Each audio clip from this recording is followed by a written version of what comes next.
Tahukah Sobat Frivisi kalau tubuh hanya bisa menyerap kalsium dalam tubuh melalui vitamin D? Defisiensi vitamin D atau kekurangan vitamin D beresiko memicu gangguan kesehatan. Sebab vitamin D memainkan peran penting dalam menjaga keseimbangan kalsium dalam darah dan tulang serta membangun dan memelihara tulang. Simak penjelasan dokter gizi Dr. Rosna Pinotoan berikut ini. Apa pengertian defisiensi vitamin D? Defisiensi artinya kekurangan. Jadi simpelnya tubuh kita kekurangan vitamin D.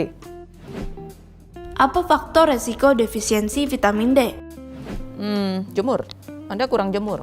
Atau rajin jemur, tapi pakai sunscreen, sunblock. Rajin jemur, tapi seluruh badan tertutup. Itu juga. Secara genetik juga pengaruh. Jadi ada orang rajin jemur, tidak pakai sunblock, tapi secara genetik ternyata memang tidak efektif dalam memakai sinar matahari untuk mengubah provitamin D menjadi previtamin D. Apa tanda-tanda defisiensi vitamin D? Sebenarnya tidak terlalu jelas. Kalau sudah berat, ya itu kerapuhan tulang, ya, osteoporosis, osteopenia, rickets pada anak-anak, ya, tulangnya bengkok, tulangnya mudah patah, cuma kesenggol patah. Tapi itu kalau sudah berat, seandainya masih ringan, sedang, itu hampir tidak ada gejalanya.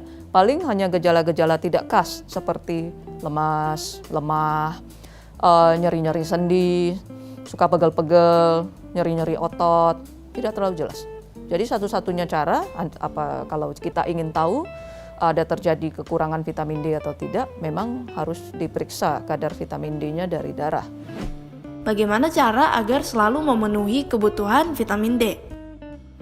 Ya, tentu saja dengan berjemur tadi, tapi harus dengan cara yang tepat. Artinya, ya jangan pakai sunscreen seluruh tubuh atau tertutup seluruhnya. Ya, jadinya tidak optimal karena area yang terpapar sinar mataharinya kurang.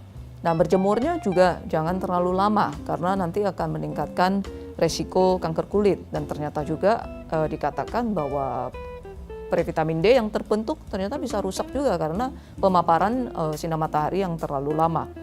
Biasanya ya sekitar 5-15 menit tergantung ketinggian matahari. Jadi terbaik mungkin di sekitar jam 9 sampai jam 10, itu boleh di 10-15 menit. Seandainya sudah siang, matahari sudah tinggi, setinggi-tingginya kira-kira di jam 12 siang, itu cukup 5 menit.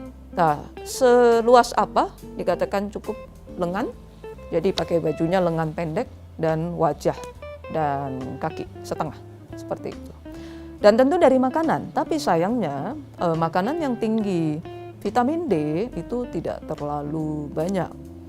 Kadar vitamin D-nya tidak terlalu tinggi. Jadi seandainya memang terjadi defisiensi vitamin D, sebaiknya pakai suplementasi. Ya, suplementasi maksudnya pil gitu ya. Terus kalau hanya sedikit atau setelah cukup terus ingin mencukupi kebutuhan vitamin D sehari-hari, itu bisa dari makanan. Karena sekarang juga banyak makanan yang sudah difortifikasi atau ditambahkan dengan sengaja ada vitamin D-nya di dalam. Demikian pembahasan defisiensi vitamin D bersama saya Dr. Rosna Pinotoan, MGizi SPGK. Sampai ketemu.